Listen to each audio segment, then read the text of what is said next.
Hello everyone. तो अब you how जी जी से कहती है कि जैसा कि मारना तो इलीगल होता है, इसलिए मैं तुम्हें अरेस्ट करती हूँ, और वो भी अपने प्यार में। जी जी ने उसे साफ साफ कह दिया था कि जब तक मैं ना चाहूँ मुझे कोई अरेस्ट नहीं कर सकता, और तुम्हारे साथ मैं खुद अरेस्ट होना चाहता हूँ। और बस इसी बात पर उन दोनों की सुलह हो गई थी और उन्होंने फैसला किया था कि वो एक नया स्टार्ट लेंगे।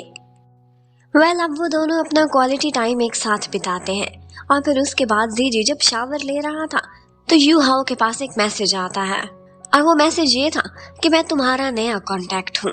जिस तरह की बात की थी उससे यही पता चल रहा था कि जैसे ये पुलिस की तरफ से उसका नया हैंडलर है, लेकिन ये कौन हो सकता है।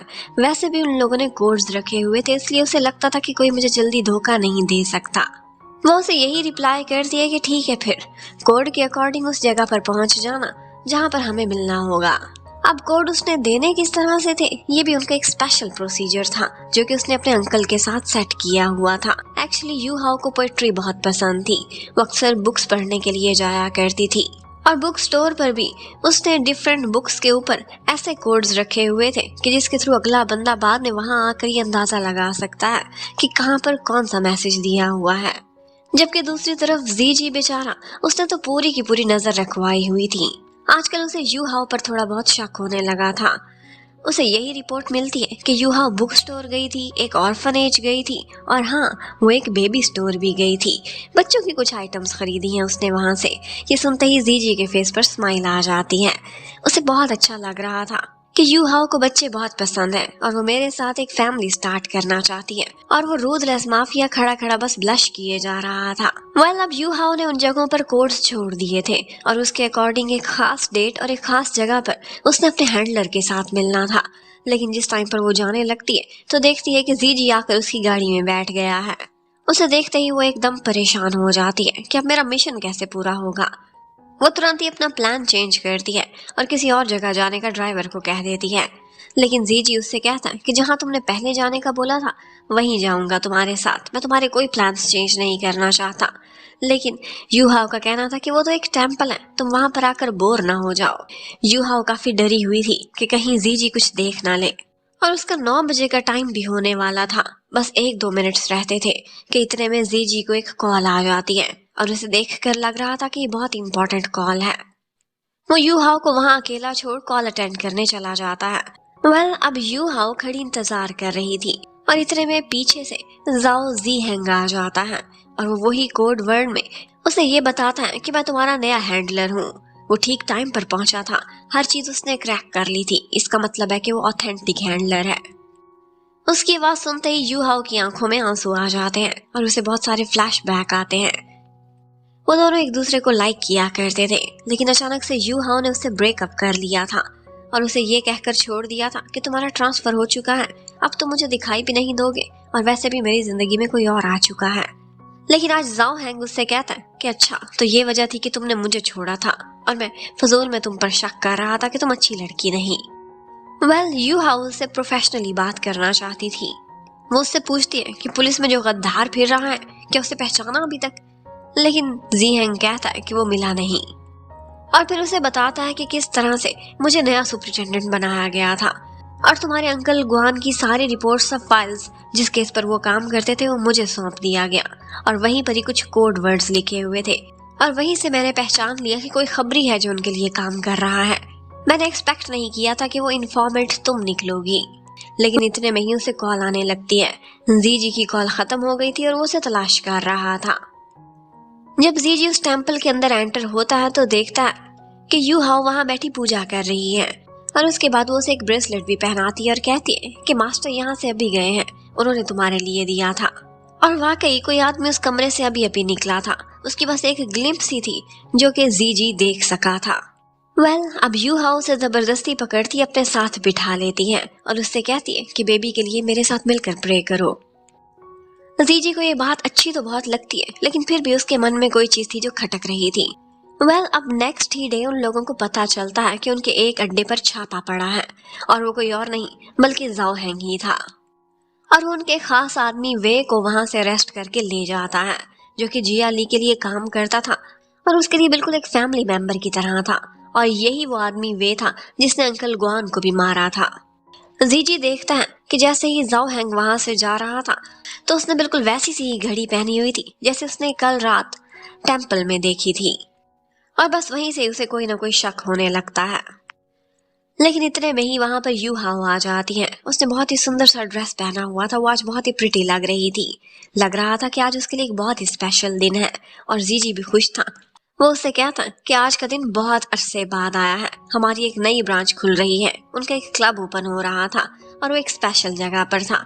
ये जगह हमेशा से यू हाओ एक्वायर करना चाहती थी और वो उसे आज का स्पोक्स पर्सन और उस क्लब का सुपरवाइजर भी बनाने वाला था। वेल, वो जैसे ही रेडी होकर बाहर आती है तो एक सीन देखती है। जाओ हैंग बाहर ही खड़ा हुआ था और उसको एक गाड़ी ने टक्कर मार दी है। ये देखते ही वो डर जाती है, कांप कर गिरने ही वाली थी कि जीजी आ जाता है और उसे कैरी करता हुआ गाड़ी में ले जाता है। रास्ते में यू हाओ बहुत ही परेशान हो रही थी, लेकिन उनकी बातों से उसे अंदाजा हो जाता है कि ये सारा कुछ जिया ली ने कराया है, क्योंकि वे उसका आदमी था और जाओ हैंग ने उसे पकड़ लिया। अब वो उसे थोड़े दिनों बेड रेस्ट पर रखवाना चाहती है।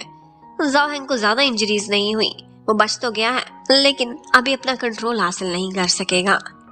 वेल, अब वो लोग उस इवेंट के लिए पहुंच जाते हैं। अब यहाँ पर वे भी छूटकर पहुंच चुका था और वे को बहुत ज्यादा गुस्सा था यू हाओ पर। वो एक दफा अकेले एक जगह पर उसे पकड़ लेता है और उसे धमकियां देने लगता है। कहता है कि तुम्हें पहले ही मुझे मार डालना चाहिए था, मुझे लगता है कि हमारे बीच गद्दार सिर्फ और सिर्फ तुम ही हो। जैसे तुम्हारे अंकल गुआन को मारा है, अब मैं तुम्हें मारूंगा। इससे पहले कि वो उसे मारता, वहां पर जिया ली पहुंच जाती है और आकर वे को रोकती है। उससे कहती है कि तुम आजकल ड्रग्स कुछ ज्यादा ही लेने लग गए हो, आज का दिन ये हरकतें करने का नहीं है। उसे अपने साथ एक और कमरे में लेकर जाती है, उसके हाथ पैर बांध देती है और फिर उसके बाद उसे लॉक करके वहां से निकल जाती है। अब यहाँ से सीधी जाती है वो मेकअप रूम में। जिया ली के साथ शुया भी आई हुई थी। शुया एक काउंसलर की बेटी थी और इसके साथ साथ वो आजकल सुपर मॉडल भी रही थी। जिया ली कहती है कि रिब्बन हम इसी से कट कराएंगे और आज की स्पोक्स पर्सन भी यही रहेगी। वो यू हाओ से आज के दिन की खुशियां छीनना चाहती थी, लेकिन यू हाओ भी आज बिल्कुल रेजिस्ट नहीं करती, शांत हो जाती है। जैसे जैसे उसे शुया और जिया ली ऑर्डर कर रहे थे बिल्कुल वैसे ही करती है। वो उसे जूते लाने को कहते हैं तो उसके कदमों में बैठकर उसे जूते भी पहनाती है, उसका टॉर्चर भी सहती है। वेल, जिया ली तो थोड़ी और ही आगे बढ़ जाती है। यू हाओ से कहने लगती है कि अपना ये सुंदर सा ड्रेस उतारो और ये शुया पहनेगी, और कोई कपड़े नहीं है तो तुम यहाँ की बार टेंडर वाला ड्रेस पहन सकती हो। और यू हाओ ये करने को भी रेडी हो जाती है। अब वो आती है और एक वेट्रेस की तरह से जिया ली को सर्व भी करती है, लेकिन अब तो वो गुस्से में लग रही थी। जाते जाते उसके कपड़ों पर ड्रिंक भी गिरा कर जाती है और कहती है कि आज का दिन तुम्हारा बहुत बुरा गुजरने वाला है। वेल, उधर अंकल उनके सारे स्पेशल गेस्ट्स आ चुके थे। आजकल वो खुद को लीगलाइज करा चुके थे। एक उनका कवर था जो उन्होंने दुनिया के सामने रखा हुआ था। बहुत सारे पॉलिटिशियंस और बिजनेसमैन से उनके लिंक बढ़ चुके थे। आज उनके इतने सारे गेस्ट्स आए हुए होते हैं। इतने में वो देखते हैं तो स्टेज पर तो एक सीन ही क्रिएट हो जाता है। वे एक लड़की को घसीटते हुए लेकर आता है। वो लड़की चीख चिल्ला रही थी और वो बार बार कह रहा था कि यू हाओ, मुझे तुम्हें पहले ही खत्म कर देना चाहिए था। लेकिन जब फेस से पर्दा हटता है तो पता चलता है कि वो यू हाओ नहीं बल्कि वो तो शुया थी। और बस इसी के साथ ही ऑफ कोर्स अंकल कुन की इज्जत का तो फालूदा हो चुका था और शुया के डैड वो तो बहुत ही गुस्से में आ जाते हैं। अब वो लोग किसी तरह से वे को जाकर काबू करते हैं और इसके साथ ही जीजी सारे रिपोर्टर्स को भी हैंडल करने का ऑर्डर कर देता है कि आज के इवेंट की कोई भी न्यूज या फोटो बाहर लीक नहीं होनी चाहिए।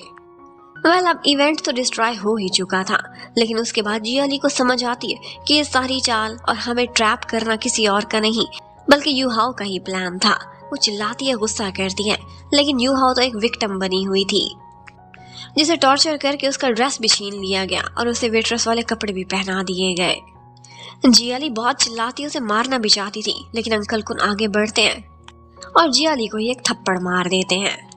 उन्होंने ऑर्डर किया था कि वे को सजा मिलेगी और हमारे रूल्स के अकॉर्डिंग, और जिस जगह पर वो उसे फेंकने का ऑर्डर कर रहे थे वो जगह बहुत ही डेंजरस होने वाली थी। जिया ली बहुत तड़पती है, रोकती है कि उससे गलती हो गई है, लेकिन अंकल ने तो जीजी को ऑर्डर कर दिया था। और बस इसी के साथ ही हमें फ्लैशबैक दिखाते हैं। यू हाओ ने नोटिस कर लिया था कि आज वे की तबीयत कुछ खराब लग रही है, उसने ज्यादा ही ड्रग्स ली हुई है, वो उसकी जान का दुश्मन बन चुका है, इस बात को वो यूज करेगी। इसीलिए उसने जानबूझकर अपने वाला ड्रेस शुया को पहनने को दे दिया था। बाद में उस कमरे की लाइट्स भी ऑफ कर दी थी और खुद ही जियाली की पॉकेट से चाबियां चुराकर वे के कमरे को खोल दिया था ताकि वो बाहर आए। यूहाओ को तलाश करते करते वो शुया को मारने की कोशिश करे और सबके सामने एक पागल बन जाए। यूहाओ के दिल को सुकून मिल जाता है जब वो अपने अंकल के कातिलों को इस तरह से तड़पते हुए देखती है। जियाली तो जैसे पागल जैसी हो गई थी और ऑफ कोर्स वे को बहुत ज्यादा टॉर्चर सहना पड़ता है।